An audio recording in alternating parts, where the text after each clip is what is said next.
So the talk today is called The Heart of Healing. And I've been thinking about healing for a long time, just in my life in general.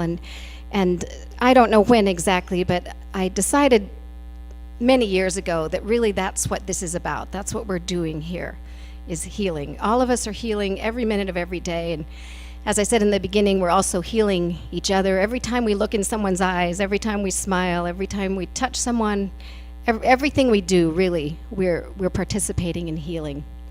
So I've had this, my own trials, as we all have had, difficult marriage, a difficult divorce, car accidents, raising children. Not that that was all difficult, but, had its moments.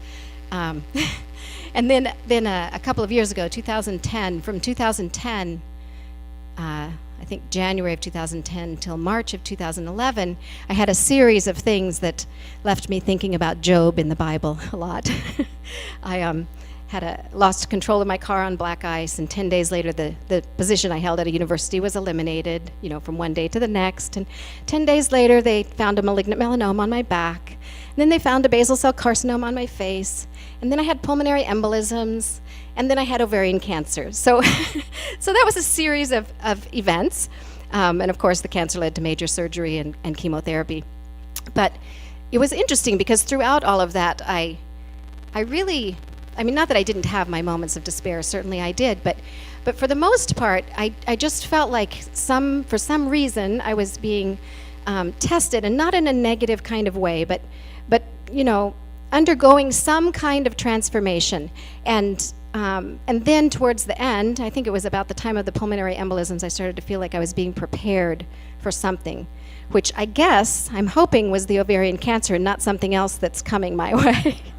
Everything's been very good since then, and I'm very healthy and alive and very thankful to be breathing and here with you. But it certainly did help me think more about healing and what healing is all about. So I'm going to share some of that journey with you here today and some of the things I learned from it. But definitely for me, healing is far more than physical.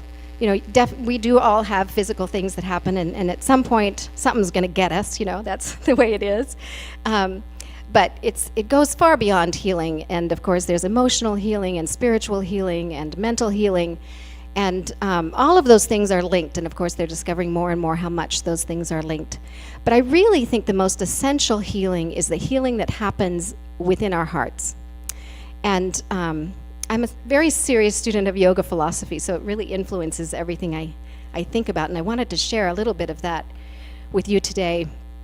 In yoga, the most common kind of statement is that yoga is the settling of the mind into stillness.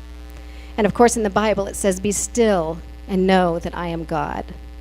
And that's really basically what yoga is about. The word yoga comes from yuj, which is the Sanskrit word for yoke. And again, Jesus had said, "My yoke is easy and my burden is light."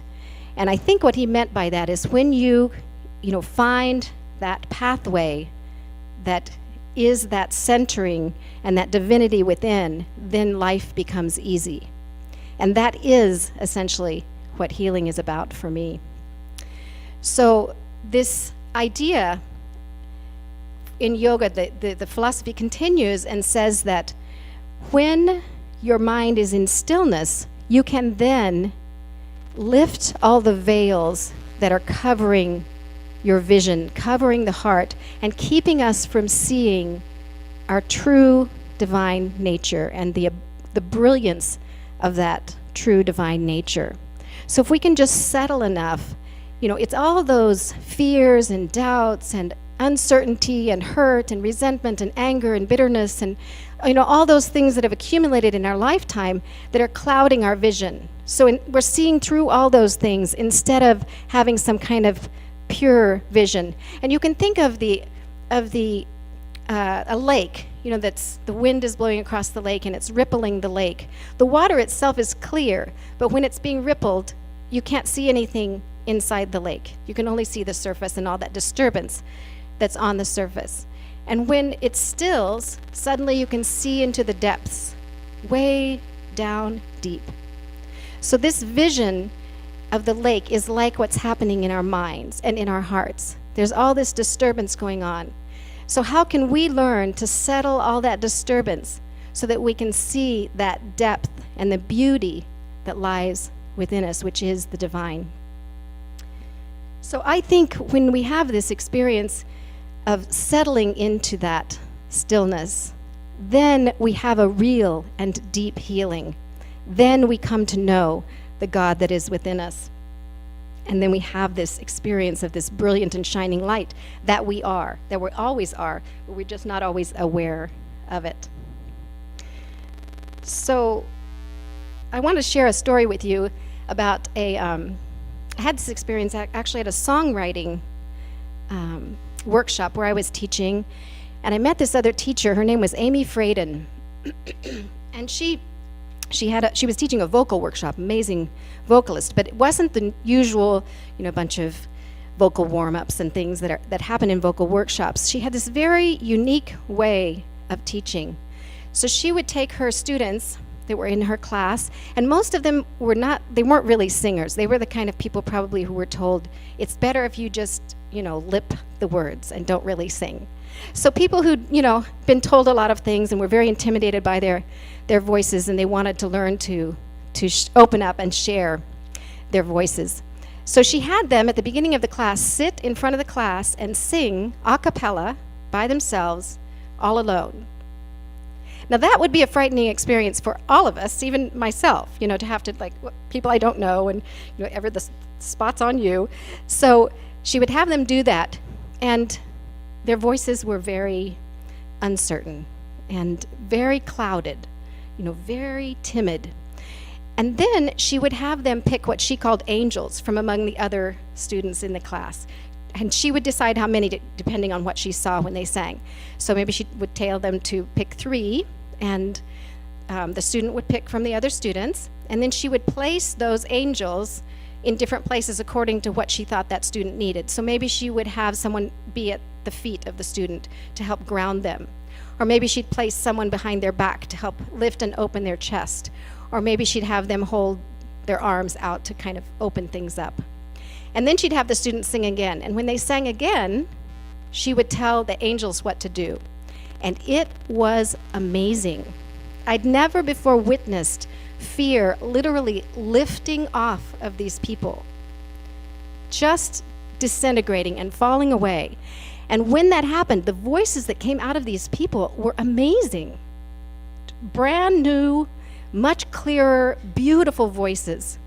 So I like to tell that story because it reminds me of the power of that, of the power of moving fear, of letting go of all of your intimidation and hesitation.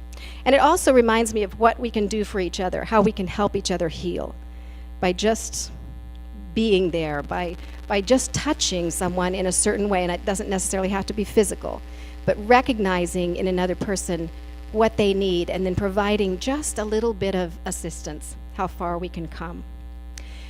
So in this journey I had with healing, I came to see that there were certain things that were particularly important to me in my journey, and they included perspective, a kind of shifting of focus, gratitude, a softening and opening of the heart, and also accepting and embracing what is, whatever it is in our lives. So I wanted to share a little bit of those things with you. So the first thing has to do with perspective, how important it is to learn to see with new eyes. And in most spiritual traditions, this is talked about, this idea of seeing through the eyes of a child. So why is that so important? It's because the children don't have near as much of that cloud and fogginess. They are just seeing in a pure, delighted way. They're constantly full of wonder and, free to just speak with their voices, dance around the field, whatever it is that they want to do. So if we can learn to do that in our daily lives, it changes everything. If we can go outside today when we leave and see a bird, in the tree, or the beauty of the green. I mean, look at those green leaves out there. It's stunning. But we don't tend to see that. We just tend to see whatever is worrying us or what's negative about ourselves or another person. So I encourage you all today, even in this moment, look at this room, look at these people, look at your neighbor, and just it's amazing that we're standing here, that we have hands and feet. The whole 9 yards. So that's a super important part of it. And I remember having this experience when I was in the hospital bed. This is after my, I think it was after my surgery. And I didn't know what stage I was. I didn't know if I was going to live very long. I really, didn't know a lot of things, and it was a very frightening time for me. But I remember lying there and thinking, oh my God, I'm so lucky. I'm so lucky to be lying in a bed with clean sheets in a hospital with doctors and who actually care about what's happening to me, who have training, who have machines and technicians to run the machines, running water, a flush toilet. All this stuff was just like so amazing. And I recognize that there's people all around the world in my same circumstance who don't have any of that. They might not even have a hospital to go to. And if they do, the hospital might be hundreds of miles away. And when they get there, there's no sterile equipment, or there's no doctor, or no anesthesia, or no pain meds, or anything. So that made me feel extremely fortunate. So we can do that every moment of every day. We can recognize in those moments when we're having a difficult time or we're not happy about something, whether it's something simple or something large, you can reframe it, turn it around into something that you can be grateful for. So, for example, you have a big, huge lawn, and it takes a long time to mow, and it's hot. So you're complaining about, oh my God, I have to mow my lawn today, and it takes hours. You can turn that around and say, man, am I lucky to have such a huge lawn with grass on it. It's been raining, right? So that's a really, really important tool. And tied up, of course, in that is gratitude, just having constant gratitude for everything. And I saw this person speak. His name is Ismail Bea, and he was a boy soldier in Sierra Leone. So really, really horrendous situation from very young age, and forced into this or he would be killed. And he amazingly, after pursuing many times over, going to the U.S. consulate, found a way to come to the U.S. and go to the United Nations High School. And then he ended up going to Oberlin College. And he's this radiant person. He still works in this field. He goes around talking to world leaders, trying to bring awareness up about the situation with these boy soldiers in Africa. And he just was this beaming individual. And we had a question and answer period afterwards, and someone asked him, you've lived such a horrendous life, and yet you're so full of joy. How do you do it? And he just got this big, huge smile, and he said, I am so thankful every day when I wake up to be alive. I'm so grateful to be alive. So we can all be grateful for that. If we are having a thought about our troubles, that means we're breathing and thinking and alive. So we've got that right off the bat, no matter what. So if you can't find a way to reframe the other situations, you can go back to that. I am alive, and that is a huge blessing. So the other thing that happened to me is during this time, we all have our defenses, and we all have our, hesitations, particularly perhaps more with certain individuals than with other individuals. And during this time, it was really necessary for me to accept assistance, which was not easy for me. I was used to being independent, and I didn't like to be vulnerable. And I still don't really like it. But I've learned that it's a beautiful place in a certain kind of way to be. And in these moments of trials is often when we find ourselves softening and opening. And this is so important if we're going to connect with God and connect with other individuals. I had a friend who actually was in a difficult marriage, and it was pretty apparent to me that he needed to either resolve or dissolve his marriage in order to move on with his life. And I thought, well, that's an interesting thing. Those words, resolve and dissolve, have the same root, but they're kind of opposite meanings. And I like to look up words, and so I looked up this word, and the word, both of them come from the root solvere in Latin, which means to loosen. So dissolve means to loosen and separate, and resolve means to loosen again. And I started thinking about that, and I thought, how interesting that the solution to his dilemma, and really to all dilemmas, is about loosening. So you think of like the cords on Venetian blinds. I don't know if you guys ever have this trouble, but I do. You pull them, and after a while they turn into a big knot and don't work anymore. And if you keep pulling harder and harder, it turns into a tighter knot. But if you can just stop a little bit and slow down, and it's kind of a meditative practice to loosen this knot, right? Then it's really not that hard. It starts to come apart, and then it's all the strands are nice and smooth like they were in the beginning. So that's how I think of this. These problems that we have, initially there was not a problem. Everything was flowing, and everything was even, and everything's working properly. But over time, things become knotted, and often what we do is start to pull tighter and tighter and think that's somehow going to solve our problem, when in fact what we need to do is stop, loosen, and then look at the situation. Maybe that will resolve it, just that. Or maybe there's something else we need to do, but until it loosens, we can't really find a good solution. So that's been a huge thing for me when I have some kind of issue that I'm looking at. There's these great words by, I love this singer-songwriter, Chris Delmhorst. She's from Boston. And she says this really beautiful thing in one of her songs. "Won't you break this heart for me? Don't you leave it here smooth and shiny, filling up my throat. Won't you just make a little crack for me, so maybe something could get in, or something could get out? If something could get in, maybe something could get out."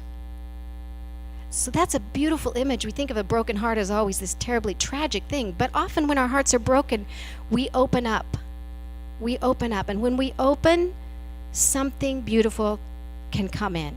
And also we can share more of ourselves with other people, maybe things we're holding inside that we didn't really want to share, but needed to share. So that's a really beautiful thing. And another important aspect of this healing journey for me has been allowing and embracing whatever it is that's going on to be. So again, we tend to fight these moments of difficulty. And the truth is, we don't really like to think about darkness that much. But really, these moments of darkness are very essential to our growth. Not that we need to create them intentionally. They will happen on their own. But if you think about life and birth, it almost always begins in the darkness, the seed in the ground. It's dark under there, and it has to work to get out of that ground. Sometimes through, dire circumstances, the seed, that little sprout, can break through concrete sometimes even. Or you think of the butterfly in the cocoon. It's in this dark, kind of confined space, but it can't come out too soon. If it comes out too soon, in fact, if you help a butterfly out of a cocoon, it won't be able to fly because it has to struggle in order to become strong enough to fly. So it has to stay in that place of darkness just the right amount of time. Just like gestation of an infant. Born too soon is not good, and we tend to want to get through with that dark stuff, get it done with and move on. But we need to allow ourselves to just stay there long enough to be ready to be born into whatever it is that's waiting for us. And especially human birth or mammal birth, that is not a pretty sight. That is dark, messy, painful, all that squeezing, painful for the mother, painful for the baby, I'm sure, although the baby's more flexible, But it is that squeezing that allows the baby to breathe properly and to form how they need to form. And it's that channel, going through that channel of struggle and darkness, that allows for this amazing thing to happen, this amazing new life to be born. So we're constantly going through these things, and that too is the healing process, going through these places of darkness so that we can be born into a greater light. And Meister Eckhart, one of my favorite Christian mystics, says, "The God we know is in the light. The God we don't know is in the dark. To learn more about God, we must go to the dark." That's very powerful. We like to stay in our place of comfort. And you think of Jesus talking to the fishermen, right? When they had that moment of not catching anything and They're complaining, and he's like, you have to go over there in the deep. And they're like, we don't want to go over there. That is dangerous water. We've always caught our fish here. We're going to stay right here. But when they did go to the dark and the deep and that dangerous water, they had an abundant catch. So it was a way of him telling us that if we stay in our comfort place, we're not going to grow. But if we go to that place that's calling us, that is maybe more difficult, unknown, and dark, we're going to reap rich rewards. So that is a really beautiful experience. And it's important to remember, the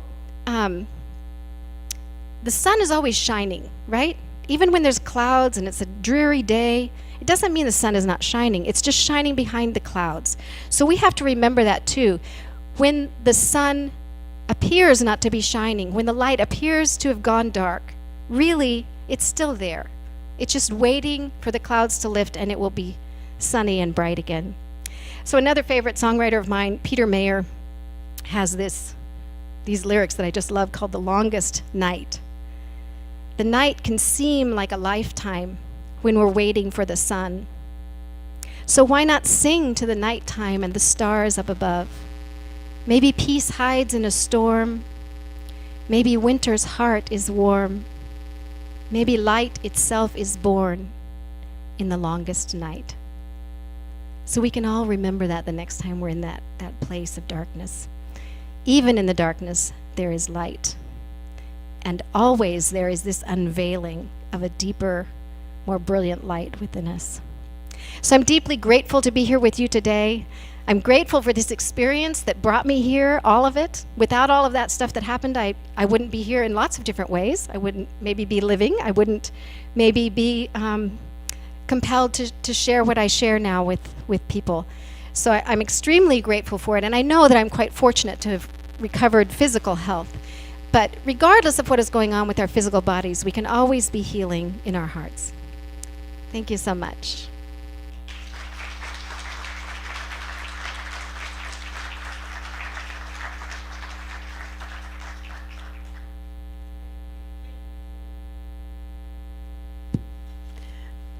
And now it is that time in our service when we show a token of our gratitude for all our many blessings by giving our tithes and love offerings. Okay, we're going to do our meditation first. We moved things around. Okay, sorry. Sorry. So just settle yourselves. We decided to do the meditation after the talk. Settle yourselves in your chairs. Feel comfortable. Close your eyes if that feels comfortable to you. And move into that space of the heart, that space of healing, and allow your hearts to soften as we move into the meditation. We're just going to play a little bit of music to get you more deeply into this space, so just relax and enjoy.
So notice your breath as it enters and leaves your body.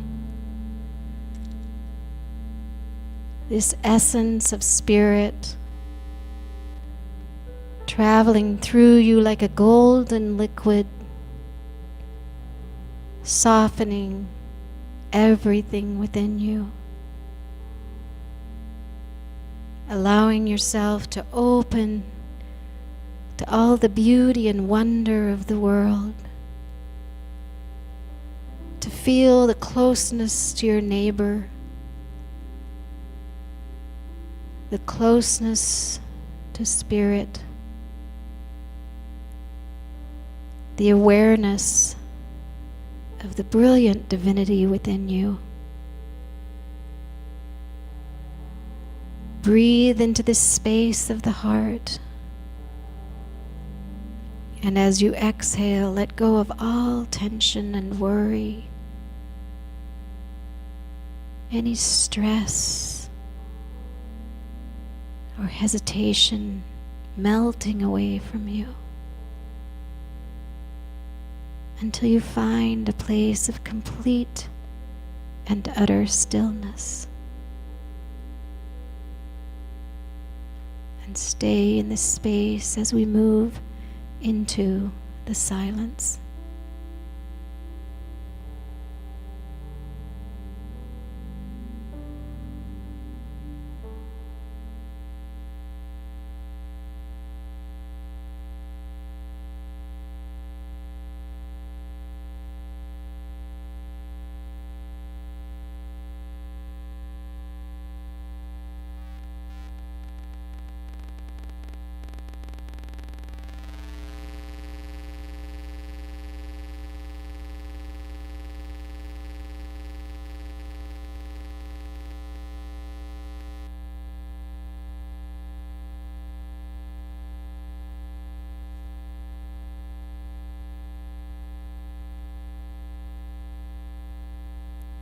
Breathe. Trust. Let go.